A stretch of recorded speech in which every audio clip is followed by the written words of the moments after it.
the weather forecast with C3 Production. Hi beautiful people, and happy to have your company once again on the weather forecast. I hope you are having a great weekend. Between tonight and tomorrow morning, light to moderate showers may persist over some parts of the far north, northwest and the west regions. And we may have temperatures as low as 16 degrees in the northwest and west regions, the center region getting as low as 18 degrees, and the east and far north regions would expect a minimum of 19 degrees, with the north region getting as low as 21 degrees. Detailly, we take you to the Adamawa region, where we may have light showers in the towns of Tibati and Minganga tonight, and by morning, light showers are expected to dominate the town of Minganga. Next, we move over to the northwest, where light showers may dominate the entire region tonight, and a similar experience by morning with a fully clouded sky in the region. Lastly, we take you over to the west region, where we may have light showers in the towns of Chang, Bafang and Bangangti tonight, and a similar situation expected to dominate the west region by morning. To protect yourself and others against the coronavirus, wash your hands regularly with soap and clean water, sneeze with a flexed elbow, and in case of symptoms, call 1510. See you next time.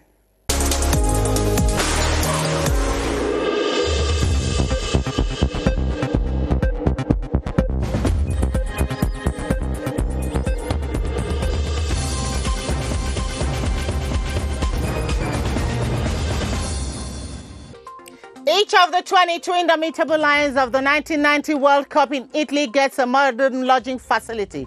President Paul Biya rewards the 1990 football squad through the Cameroon Real Estate Company. Public authorities ordered the shutdown of a church for misleading faithful to respect COVID-19 barrier measures, calling them satanic. The story of one of them, a candidate who willfully misses their examination in this edition. Heroic honors to King Rodolphe Douala Mangabel and Gosodin, nationalists who sacrificed their lives against the German colonial rule in Cameroon. Ecumenical service and traditional ceremonies in Douala in this newscast. And those are top stories, developments right ahead. Good evening. Thanks for joining us on this edition of the 7:30 News. I am Gladys Tata.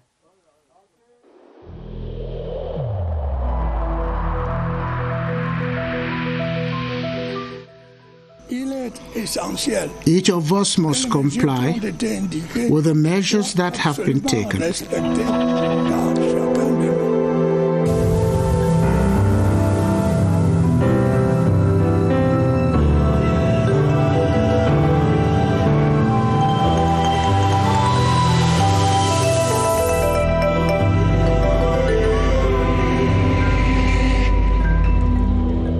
Welcome back. Former players of the Indomitable Lions squad are expressing gratitude to President Paul Biya's decision instructing the Cameroon Real Estate Company to make available 22 modern lodging facility for the 22 players who took part in the 1990 World Cup in Italy. They say it is a compensation to a generation of players who kept the world spellbound, qualifying Cameroon for the quarterfinals and, moreover, being the first African country to get to that level. Let's get the reactions of the players who spoke to CRTV's Baldwin Sama. It is a timely decision by the President of the Republic, a decision that comes 30 years after their glorious World Cup expedition in Italy in 1990. Each of the 22 Lions who were part of the successful campaign will receive a modern lodging facility as a result of the presidential largesse. I just want to sincerely thank the head of state, President Paul Biya, for what he has just done for us. I want to sincerely thank all of my colleagues also with their patience. We are so happy because, you know, we have been waiting for so long. We heard things, but almost because we have almost the key in our hands. We got the phone call from the manager of the SIC company. He confirmed that he received the orders to finalize the things. According to officials of the Cameroon Real Estate Company who contacted Reverend Ambassador Albert Roger Miller, each player will have to choose the quality of facility he would love to have. We received the news with joy and satisfaction, and we will want to say thank you once more to the first Indomitable Lion. Thank you to the President of the Republic. I think there is none of us who is not happy with this gesture. President Paul Biya's gesture is telling of a father who always fulfills his promises to his children, a laudable initiative that recognizes the efforts put in by illustrious sons and daughters who defend the nation's colors internationally. The likes of Roger Miller, Toman Kono, Francois Omambik and others today benefit from a presidential gesture that will reignite the winning spirits in other disciplines. President Paul Biya, by this act, confirms his constant and regular mark of appreciation given that Team Cameroon at the 1990 World Cup got to the quarterfinals for the first time as an African country. And let's take you to the South region, where the Ministry of Agriculture and Rural Development is partnering with the Kribi Port Authority with the aim of boosting agricultural productivity and facilitating the importation of seedlings and fertilizers. This follows a 3-year agreement signed between Agriculture Minister Gabriel Bayrobe and Patrice Melon, Director General of the Kribi Port Authority. Details with Cyril Nwazeke in Kribi. The Ministry of Agriculture and Rural Development and the Kribi Port Authority partner to improve on the agricultural productivity of the Ocean Division. The agricultural supply for the past months in this area has been fluctuating. This partnership is therefore a stitch in time. You know, the youth employment is a constant concern of the head of state, His Excellency Paul Biya, and we think that this partnership will is on the line of the needs of the head of state. The next 3 years, therefore, the Kribi Port Authority will accompany the ministry in her agriculture-oriented activities. The problem of improved seed and the problem of input like fertilizer and pesticides. So we are doing our best. The Ocean Division can already boast of a youth incubation center in Mbebe. Equally, over 300 youth are into a specialized form of agriculture. The minister and his entourage took time to visit the Kribi Deep Sea Port, proof of a promising partnership. More than 350 telecommunication experts have participated in the first African preparatory meeting for the 2020 World Radio Communications Conference organized by the African Telecommunications Union. During the 5-day reunion via video conferences, participants examined the use of radio spectrum by different radio services and the allocation of frequency bands. Cameroon's Minister of Post and Telecommunications, Minette Libomblili Kent, presided over the closing ceremony. As you tell us, Yoti Kaleli Songe. From across the African continent and beyond, these telecommunications experts converge on a video conference to discuss the use of radio spectrum and the allocation of frequency bands.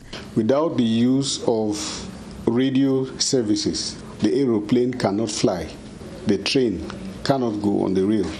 There cannot be maritime communication. There will be no TV, no mobile communication. This first African preparatory meeting hosted by Cameroon virtually is in view of the 2023 World Radio Communication Conference. We have agreed on a working plan, the structure of the study groups and its leaderships, and we have also reviewed the outcomes of WRC 19. While closing the week-long meeting, Cameroon's Post and Telecommunications boss highlighted the importance of the digital economy, which is a vector of growth, productivity and competitiveness between enterprises and countries. The Southwest Regional Control Post of Forestry and Wildlife in Tiko has seized a ton of Eru that was being transported illegally. As Anaben Dike Eno Anyang reports from Boya, the impoundment was carried out thanks to the vigilance of officials of the Promotion and Transportation of Forest Products Service.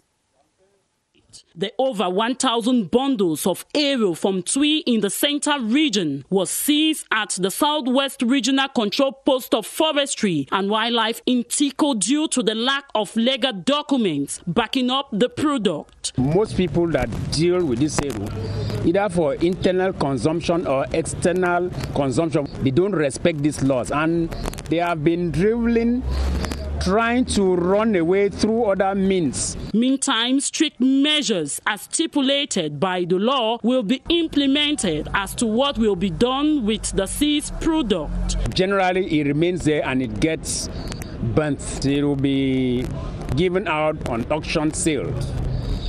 The seizure of this non-timber forest product is another pace setter for those involved in the transportation of illegal goods. Over in the northwest region, the Bali Park in Bamenda has been identified as a security risk zone after a search operation by elements of the Northwest Gendarmerie Legion resulting in the discovery of suspicious items. The operation, led by the Legion commander, Colonel Bombiswe, unveiled bags of marijuana and over 16,000 liters of illicit fuel hidden in shops in the park. Kilo Valerine Salah has more from our Northwest Regional Bureau. It's a peripheral neighborhood in Bamenda, located on the way to Bali, the hub of separatist activities. Earlier this year, 2 gendarme officers were shot dead here during a patrol. After an extensive military search at this Bali park, bags of marijuana, this veiling object, and over 16,000 liters of illicit fuel are discovered, confirming ongoing security and illicit activities in the area. Bali Parks is really a security risk, and we are working on it. We are working every day around. So you should know that we are really here in a place where anything can happen at any moment. While we are even working, we have been sure that they are coming. Threats that weren't materialized as the military convoy departed from the volatile area, strangely, without a single gunshot. Christophe Eken has been conferred another mandate by the head of state to lead the activities as president of the Chamber of Commerce for a new term. The appointment is contained in a presidential decree signed Friday, August 7, 2020. CRTV Sewane Pole presents the missions of the Chamber of Commerce and the task awaiting the president. The Chamber of Commerce is an advisory and representative body of the business community in the fields of trade, industry, mines and handicraft. It acts as a link between the private sector and public authorities to enhance the promotion of the industrial, commercial enterprises and business creation. The newly appointed president of the Chamber of Commerce, Christophe Eken, has a huge task to accomplish. Well, I would like to thank the President of the Republic. This new confidence, we have to work with the small or medium enterprise to make sure that young people will have something to do in this country. We cannot make the great revolution, industrial revolution, without going with the industrial, agricultural, industrial product. To bring all the members of the Chamber of Commerce to be together, to work together in order to process all what we can do in this country. Apart from this, he is also expected to encourage international exchanges and the promotion of exports through participation in fairs and exhibitions. Administrators of the Enterprise Upgrading Office, BMN, have signed partnership agreements with heads of some enterprises from around the country in Cameroon's economic capital, Douala. Presided at by the director of BMN, Chantal Elombat-Mbedi, the ceremony served as occasion to present guidelines on best practices for companies in the agro-industrial sector. Scholar Maloke tells us more from Douala. This partnership agreement signed this Thursday in Douala between the director of the Enterprise Upgrading Office, Madame Chantal Elombat-Mbedi, and heads of some enterprises fall in line with their mission to assist companies become competitive. It's going to help our enterprise for our certification for quality work and quality health, following the epidemic nights in the country. During the ceremony, a guideline for best practices in the agro-industrial sector produced by the Enterprise Upgrading Office in partnership with Riyad Gassalaoui, a consultant from the United Nations Industrial Development Organization, UNIDO, was presented and distributed to those present. It is appropriate for us to give those guides to the enterprises. It is just to show what they have to do. This event, which brought together partners from around the country, ended with the signing of other agreements between experts who will accompany the enterprises in their upgrading processes. Barrier measures against COVID-19 are far from being respected by most Cameroonians, especially in shopping malls and supermarkets.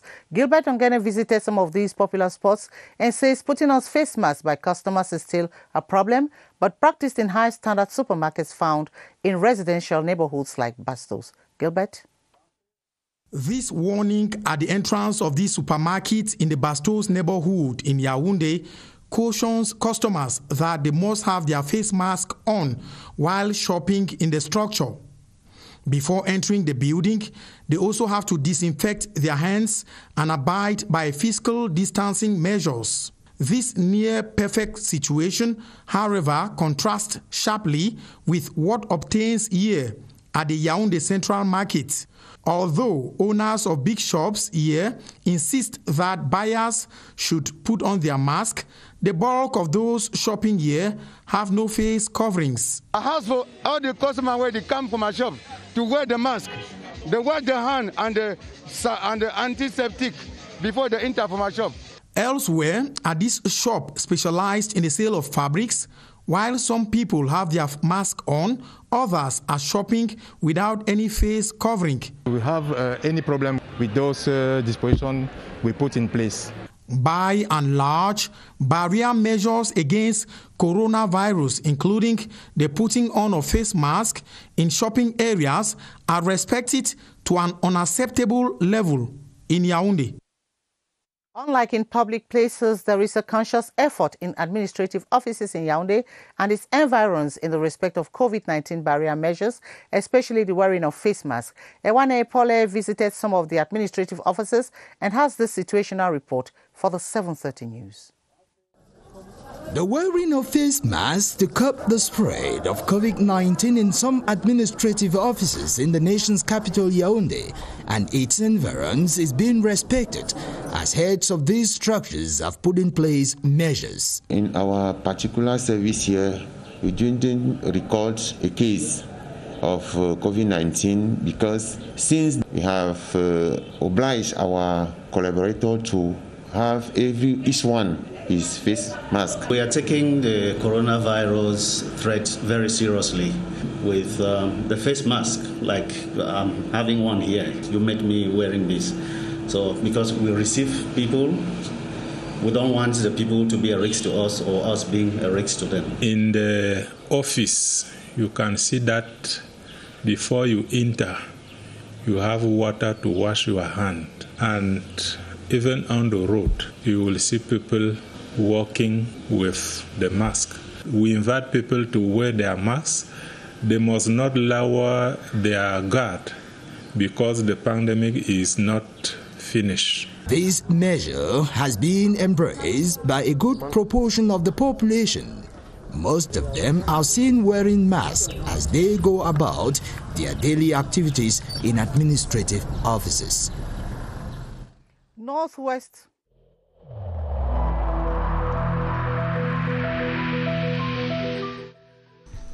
The wearing of face masks in public places will be mandatory until further notice.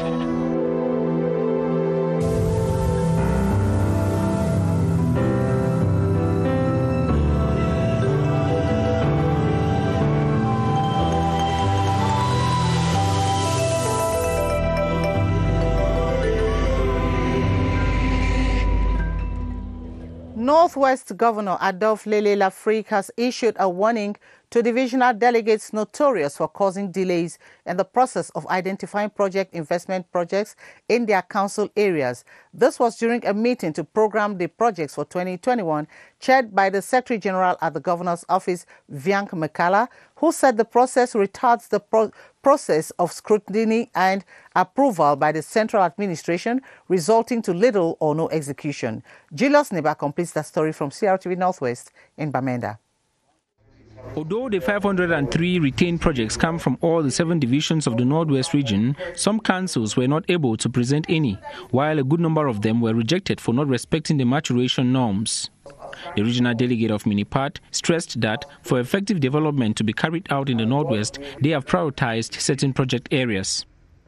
Infrastructural sector, that's road, water and energy, the production sector, which is livestock and agriculture, the educational sector. During the intense deliberations, a host of reasons that hinder the processing and presentation of matured projects were put forward, with one of them coming from the mayor of Wum. For the past 2 years, we usually have a package of 100 million and mayors come out with their projects. Is that not getting late? How soon are we going to meet? To these, the regional delegate in charge of decentralization, CV Somo, the response will come from the right quarters in due time. Given that an accusing finger was pointed at some divisional delegates who were posing as stumbling blocks to the maturation process of some projects, the Secretary General at the Northwest Governor's Office, Viang Mekala, warned that they should desist from such practices. Every Saturday, we take a tour of the regions to take the pulse of coronavirus infections around the country. Tonight, Baldwin Sama, who is live from the Public Health Emergency Operations Center in Yaoundé, has updates of the situation in the south, the region with 576 confirmed cases. Good evening, Baldwin. Do you confirm that the south is the least affected regions in the country? Welcome to the Public Health Emergency Operations Center, where we continue our tour of the different regions this Saturday. As announced last weekend, we are taking you to the south region of the country, one of those regions least affected, talking about the spread of COVID-19. And our guest tonight is Dr. Robert Bijang, who is the regional delegate for public health for the south region of Cameroon. Mr. Regional Delegate, good evening. Good evening, Mr. Baldwin.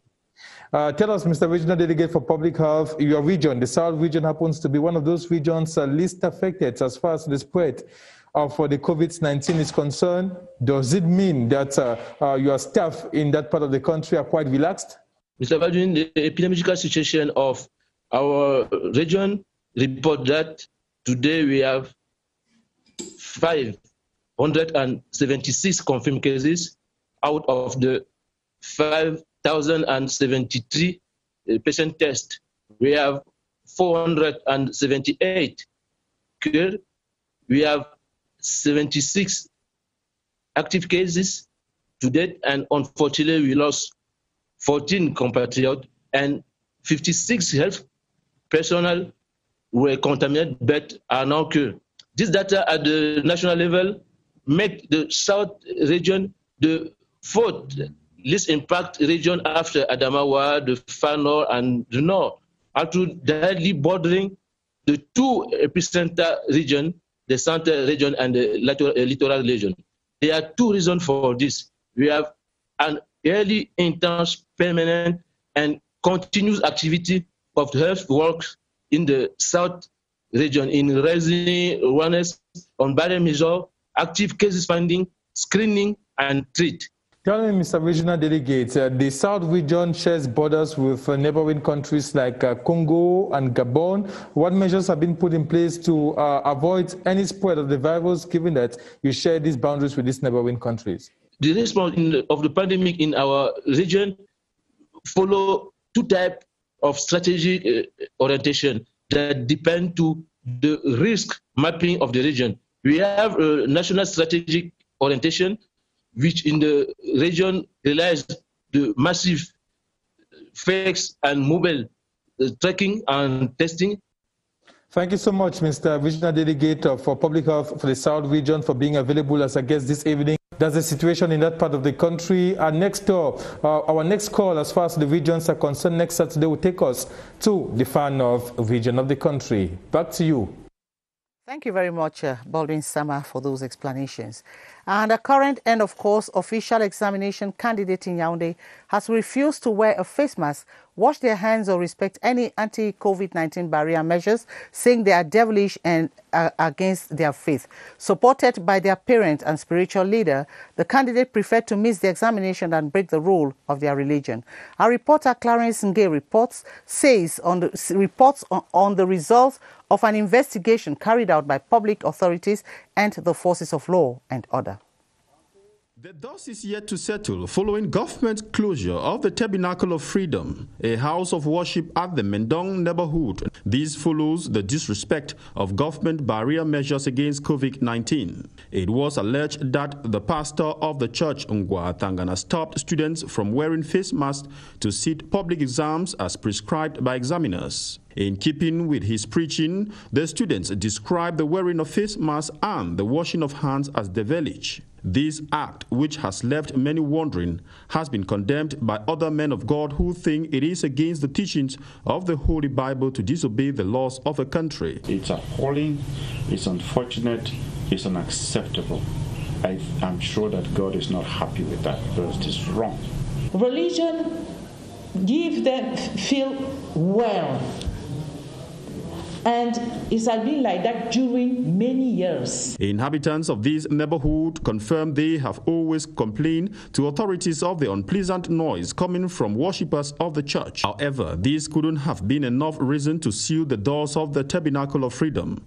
The known respect of government's anti-COVID-19 measures seemed to be the last straw that forced officials of the Yaoundé 3 subdivision to shut down the church. We decided to close the place because the follow of the church are, as we see, most of them are students, and during the end of year exams, some of them refuse to carry the face mask. Investigations are ongoing as the case is being handled by the divisional officer of Yaoundé 3 subdivision. An ecumenical service to pay homage to King Douala, Rudolph Douala Mangabel and Ngoso Din has taken place at the first police station where he was hanged for resisting the German colonial administration in 1914. The service, officiated by Pastor Bodule Mukilo, was spiced with music from traditional dance groups and traditional rites conducted in the presence of traditional rulers of Sawa land, with a call for blessings upon generations that have come after the hero. Mercy Achu Nyabeye has details from CRTV Littoral in Douala. Drum beats, dance steps and heroic songs filled the air at this ecumenical service where family members, sons and daughters of the Sawa community listened to messages from title holders, Sawa chiefs and Pastor Bodule Mukilo, reflecting the life and sacrifice made by King Rudolph Douala Mangabel and his secretary Ngoso Din. A tragic event that took place at the first police station within the German colonial administration in 1914, an event that feels like it was just yesterday. For the Sawa community and other communities living in Douala, this spot remains a historical site worth recalling. Tete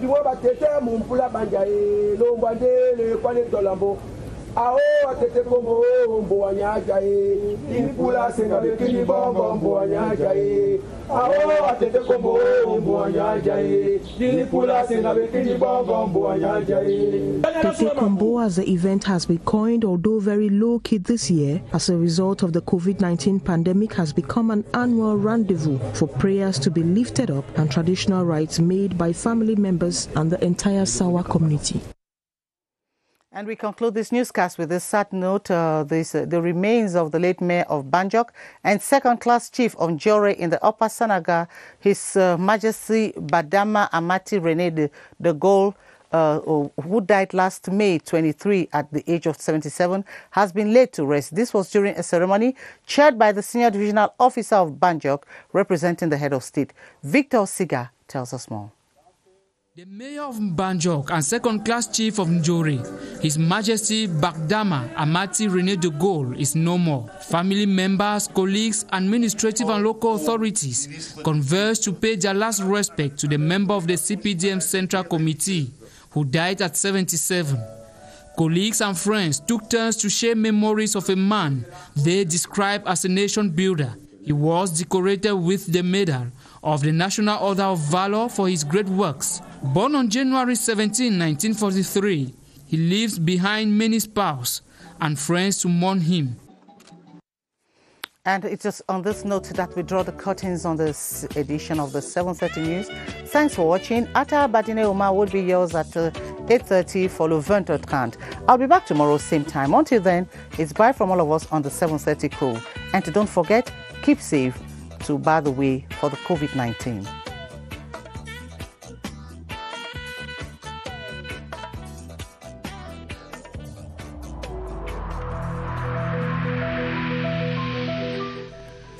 In this connection, we should avoid stigmatizing